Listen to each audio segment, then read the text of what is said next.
The story of the movie starts with a person named Mykola. Mykola is a math and physics teacher in a Ukrainian school. And in the morning Mykola goes to school and says goodbye to his wife, Nastia. And his wife is pregnant and close to giving birth. Mykola and Nastia lived in a rural town, away from the city noise. And they were in this village and there is no one near them. Mykola goes to school by bicycle. And then he arrives at the school and enters the teacher's room. He hears the news that there are occupying forces that have begun to enter Ukraine. And that the Ukrainian president fled the country with his family. And the occupying forces began to control the areas and kill the people in these areas. Here we see Mykola in the classroom teaching the students. Mykola was a very diligent teacher. He was keen to teach the students well. Now we get to know one of the students whose name is Ivan. Ivan was a lazy student who had no interest in his studies. Most of the time he harasses Mykola. He is also a rebellious student and hates Mykola very much. On the second day, as usual,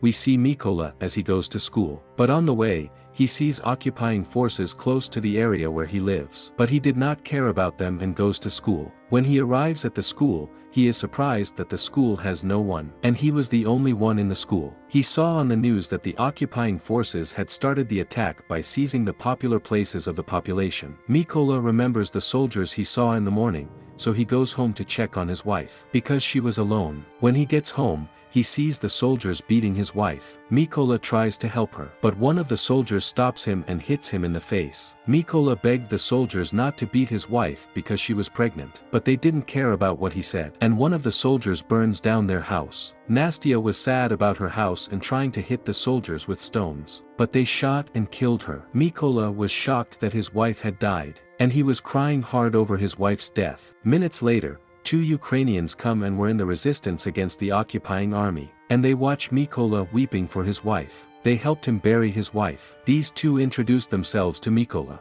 so Mykola decided to go with them. Then they arrive at the military camp. Mykola meets the military commander at the military camp. And he asks them to join them because he wants to kill those who occupied their country and also to take revenge for his wife. But the military commander was suspicious of Mykola and thought he was a spy. But Mykola insists on joining them and manages to convince the leader to join them. Already Mykola joined them, and he was training with soldiers. But he had difficulty with the exercises because he is a peaceful civilian person. But because of his anger, he decided to endure in order to avenge his wife's death. Mykola was trying to practice disassembling the weapon, but he finds it difficult to disassemble the weapon. Then a girl comes to him and helps him, and she teaches him to disassemble and reassemble the weapon.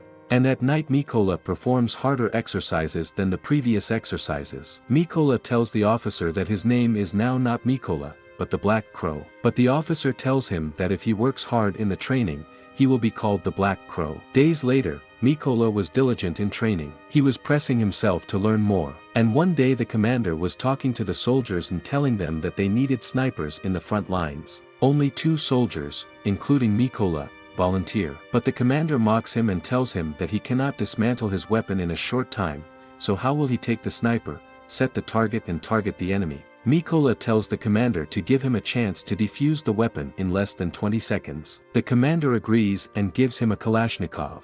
Mykola surprises everyone when he blindfolds him with a piece of cloth. He was able to dismantle the weapon within 18 seconds without looking at it. The soldiers and commanders were surprised at what Mykola did. They greet him and applaud him. This is the opposite of what was happening previously when they mocked him. Indeed, the commander agrees to join Mykola in his sniper battalion. But the commander gives a weak sniper weapon to Mykola, unlike the rest of the soldiers, who gave them an advanced sniper weapon. But Mykola tells the commander he wants an advanced sniper rifle like the rest. But the commander refuses and Mykola had no other choice but to use this weapon. Then the sniper test begins. The first test was to shoot next to the sniper, and the snipers had to not make any reaction. This is in order for them to be concentrated on the battlefield, if explosions or missiles fall near them. Most of the soldiers failed this test, except for Mykola, who did not give any reaction. After passing this test, he moves on to the second test. The second test was to shoot the target without looking at it. But Mykola fails because of his weak weapon. Mykola watched the soldiers take a math class for snipers. Mykola impresses the officer with his intelligence and knowledge in mathematics. because he was able to solve any mathematical equation faster than the rest of the soldiers. This was because he was a former mathematics teacher. Then he passes the sniping test and is ready to go to the battlefield. And then we see an officer named Corner. He gives a task to Mikola. His mission was for Mikola to go with snipers to a checkpoint for the occupying forces. And every sniper has his own target. And when they want to carry out the mission, they see a car with a Ukrainian family in it. The commander orders the snipers not to fire any bullets. After that, the occupying soldier stops the car and asks them for their passports. They give passports, but the soldier takes the passports and does not give them to them. The Ukrainian person was trying to retrieve their passports. However, the occupying soldier beats him and his wife. Then he shoots them. The commander, seeing their brutality, orders the snipers to shoot. Indeed, the snipers were able to shoot simultaneously and kill all the occupying soldiers. After their mission is over, the commander congratulates the soldiers for their success in the mission. When Mikola and the rest of the snipers return to the camp, they are surprised to send a sniper team on a special mission. Mikola watches one of the snipers brutally killed, and then the sniper squad is sent to a new mission. And Mikola was among the snipers. Their mission was to plant mines in the forest in order to ensure that the occupying soldiers did not reach them. The snipers hide and wait for the occupying soldiers to kill them. And indeed the occupying soldiers arrive. Mikola and the other snipers were just waiting for the right time to shoot them.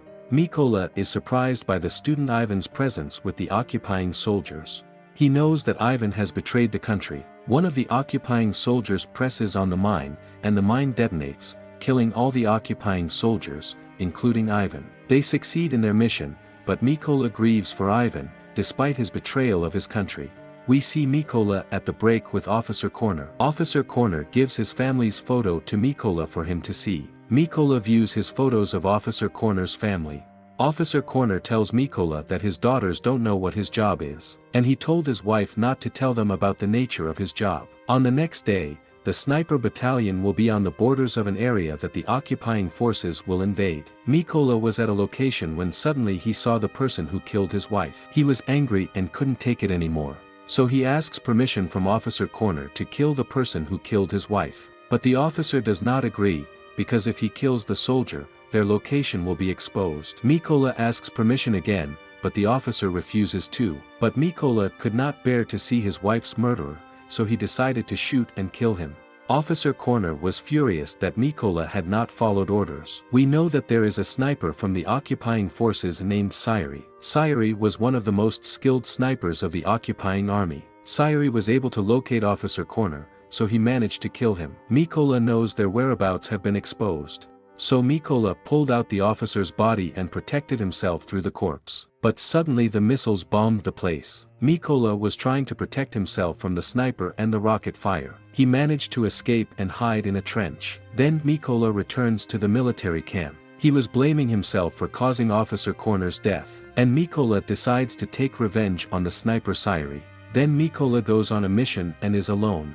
He is able to kill snipers from the enemy forces. However, he was injured in the hand and returned to the camp. In this scene comes a phone call to Mikola. The phone call is from the camp general. He tells him that they have obtained information about the sniper Sayuri. The general asks him to have Mikola come to his office to tell him the rest of the details.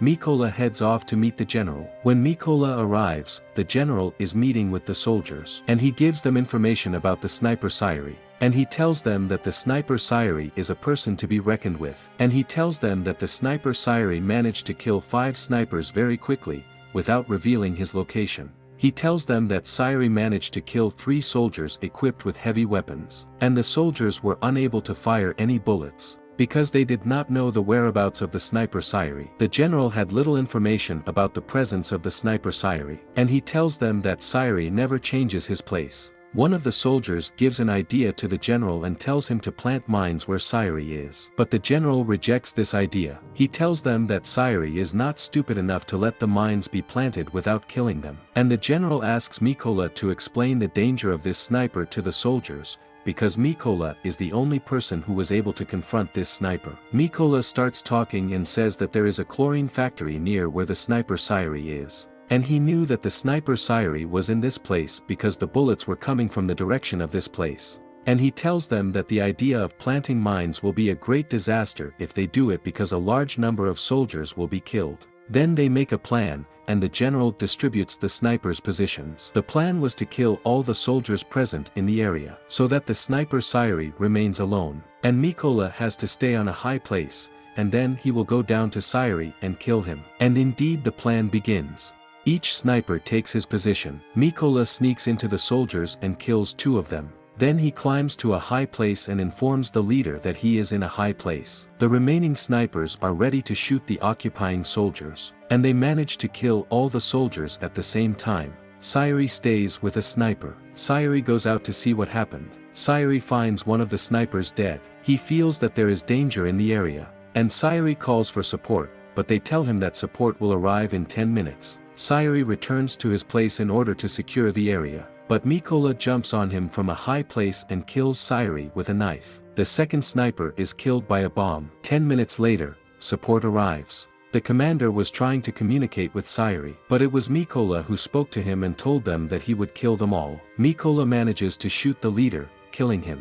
When the soldiers of the occupiers arrived, the Ukrainian snipers killed them all. After Mikola was able to kill the people who killed his wife and who killed Officer Corner, he goes to his wife's grave. He was saddened by her separation and the separation of his son who was killed in his mother's womb. But he managed to take revenge for them.